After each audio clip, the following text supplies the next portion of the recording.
Bonjour, bienvenue sur Cyber Anonymat, votre complet incontournable pour maîtriser le monde du numérique de la théorie jusqu'à la pratique et du débutant jusqu'à l'expert en cybersécurité, réseau télécommunications et intelligence artificielle. Nous y voici maintenant sur notre module 7 de la partie 6, découverte et tutoriel sur Wasabi. Donc là, vous allez maîtriser Wasabi Hot Cloud Storage, guide pas à pas de la création de comptes aux applications cloud. Module 1, introduction. Qu'est-ce que Wasabi et pourquoi révolutionne-t-il le stockage cloud?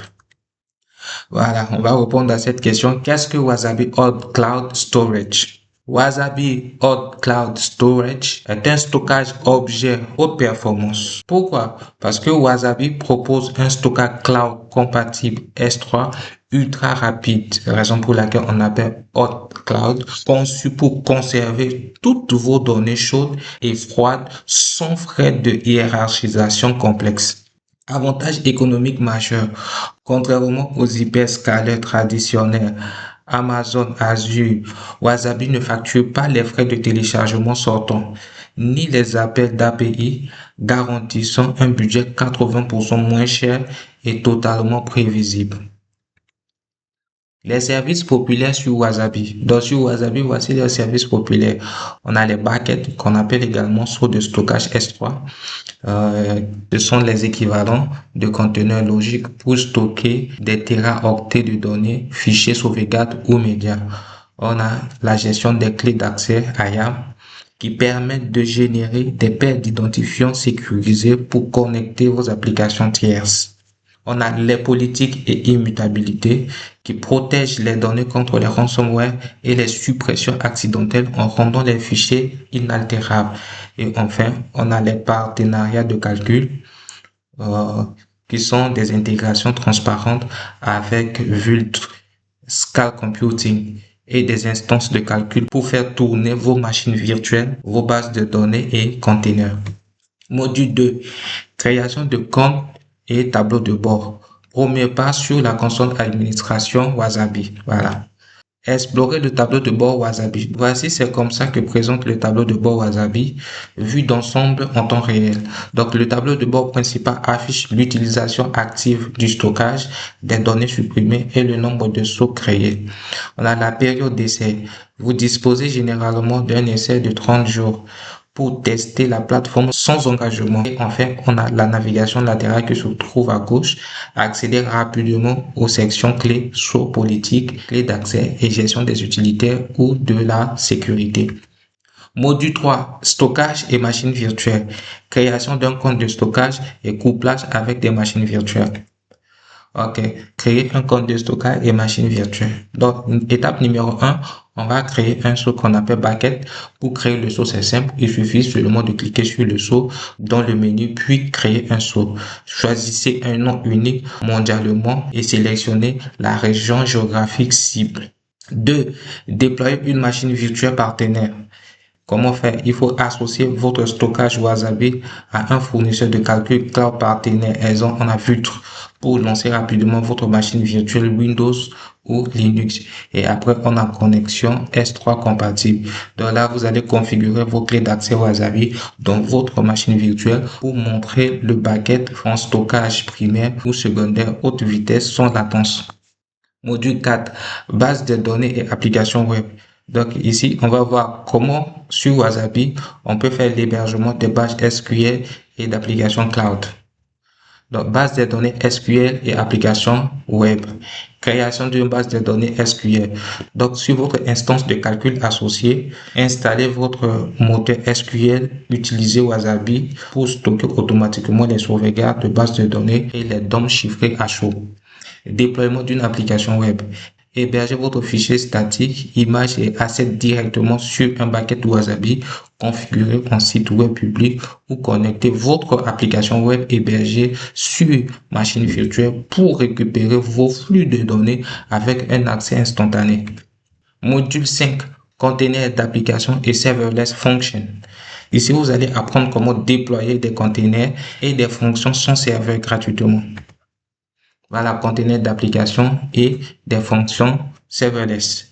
Donc, comment créer un conteneur d'application? Pour créer un conteneur d'application, il faut déployer des conteneurs Docker légers sur des plateformes partenaires connectées à Wasabi pour exécuter des microservices scalables à moindre coût.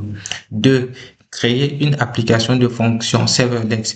Donc là, il faut programmer des scripts automatiques qui se déclenchent instantanément lors de l'add load d'un objet dans un saut Wasabi.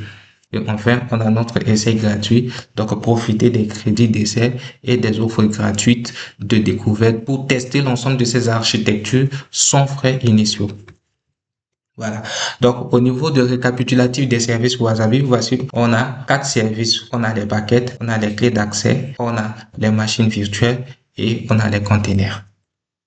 Donc, pour notre TP pratique, nous irons directement sur notre navigateur pour ouvrir Wasabi et voir comment ça se passe. Donc, on va cliquer Wasabi. Wasabi. Voilà, Wasabi connexion, très bien. OK. Donc, on va se connecter à Wasabi. On va cliquer sur s'identifier.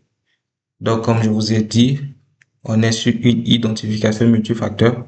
Donc, je vais recevoir le code ici dans mon compte Oracle. Voilà, Wasabi, ça fait 37. Wasabi, le code vient de changer. On a 5482 et puis 49. Voilà. Très bien. Voilà, très bien. Donc, ce que vous regardez maintenant, c'est quoi? C'est notre tableau de bord. Comme vous pouvez le voir, c'est notre tableau de bord. Tableau de bord Wasabi. Vous voyez notre nombre d'essais, il nous reste 27 jours. Bon, en 27 jours, on a déjà eu à éponger tout le contenu concernant la sécurité des infrastructures cloud. OK. Donc, le tableau de bord est la page d'accueil principale de Wasabi. Comme vous pouvez le voir, voilà.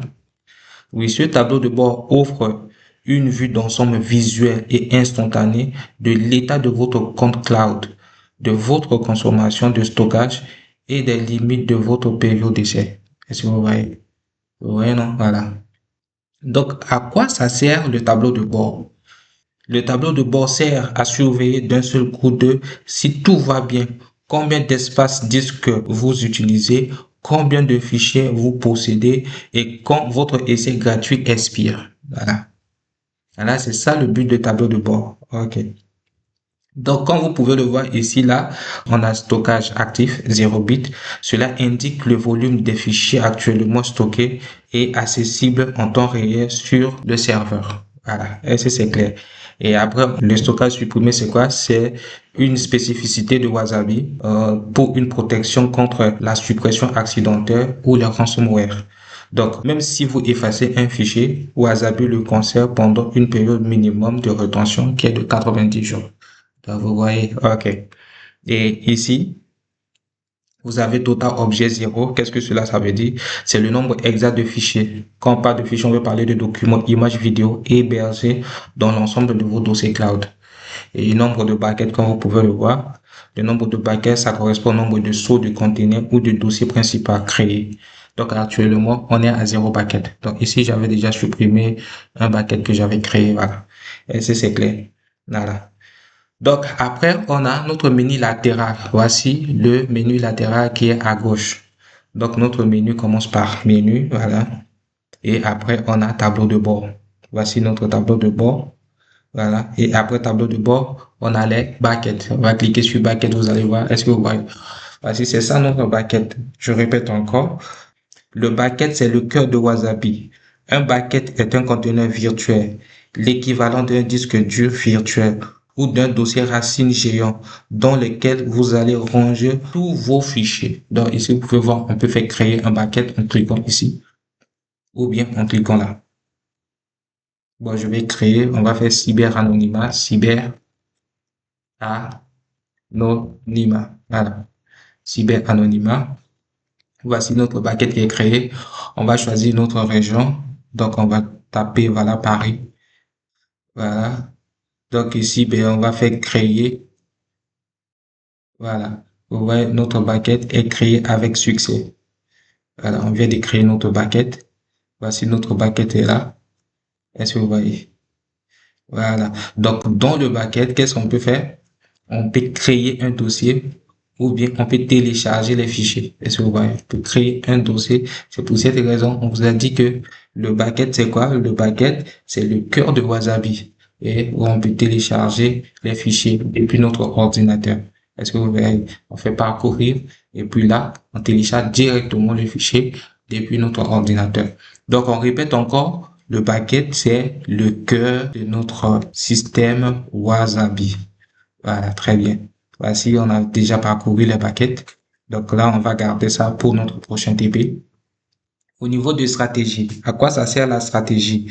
La stratégie permet de gérer les permissions et la sécurité, c'est-à-dire qui a le droit de faire quoi. Est-ce que vous voyez? Là, ce sont au niveau de la stratégie. Est-ce que vous voyez? Dans le système Azure, on parle de droit d'accès à YAM. Est-ce que vous voyez? Voilà. Est-ce que vous voyez? Voilà. Donc là, on peut créer une stratégie. Pour créer une stratégie, on clique sur stratégie. On met le nom de stratégie et puis on fait la description. Voilà. La description, c'est comprendre de quoi. Voilà. Ce qu'on veut à ce que la personne puisse faire. Donc, attribution de rôle. Là, c'est clair. Voilà. Donc, pour ça, on va pas faire. On va garder ça prochainement. Et là, on a clé d'accès. N'oubliez pas, clé d'accès, c'est très, très importante. Voilà. Clé d'accès permet de générer des identifiants techniques indispensables pour connecter des logiciels externes comme FileZilla que vous utilisez ou Nextcloud ou des scripts de sauvegarde à votre compte Wasabi. Et si c'est clair. Et à chaque fois que lorsque vous créez la clé, n'hésitez pas de télécharger la clé. Passez l'identifiant de la clé, surtout dans votre fichier de téléchargement. Voilà. Après, on a les groupes. Les groupes, leur objectif ici, c'est quoi? Les groupes ici permettent de rassembler plusieurs utilisateurs ayant des mêmes besoins pour leur appliquer des règles en un seul clic. Voilà. OK. Prenons un exemple. On va créer un groupe élèves développeurs auquel on applique directement la stratégie d'accès au stockage. Est-ce que c'est clair? Voilà. Et par après, on a rôle. Voici rôle.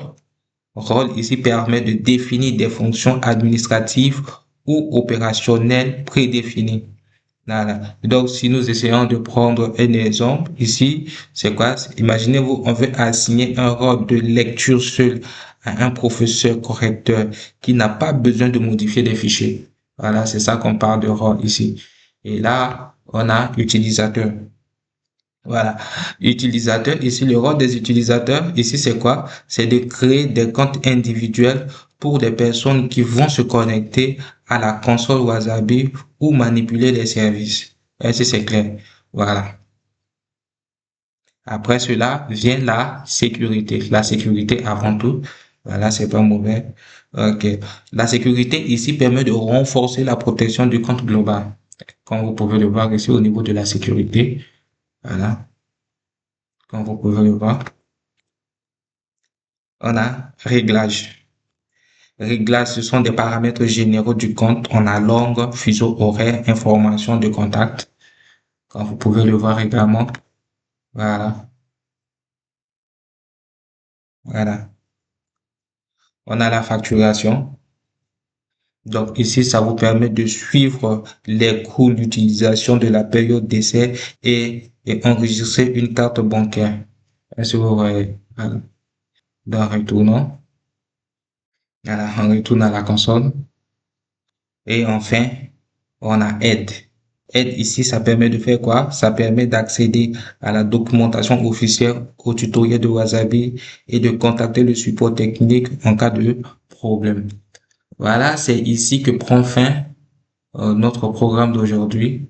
Donc, j'espère que vous êtes satisfait, vous êtes content de notre programme. N'hésitez pas à nous contacter si vous avez des questions, des préoccupations. Ok, merci et à très bientôt.